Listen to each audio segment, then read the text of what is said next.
সাথে বিয়ে করে সারা জীবন থাকার জন্য। দুজনেই তো মহিলা।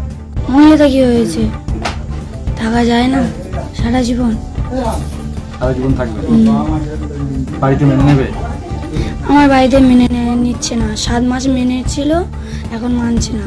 ওর মা বাবা বলছে থাকতে দেবো না ওর সাথে। ওর বাড়িতে সবাই মেনে নিয়েছে আমাকে। গিয়েছি, ওখানে থেকেছি, আমাদের বাড়ি ছিলাম।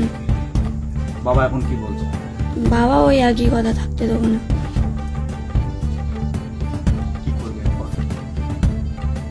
ওর বাড়িতে থাকবো। নিজের ইচ্ছা, মানে ভালো লেগেছে তাই করেছি। কতদিনের এই ভালো লাগা? ভাই পরিচয় কতদিনের? 2 বছরে। কিভাবে পরিচয়? ফোনে কথা বলে সিদ্ধান্ত নিয়েছি ওর সঙ্গেই সারা জীবন থাকবো আর আছি, এটাই। তো কি হয়েছে, ভালোবাসাটা বড় কথা। মহিলা হোক আর ছেলে হোক, সেটা দুটোই আলাদা। ভালোবাসলেই সবকিছু।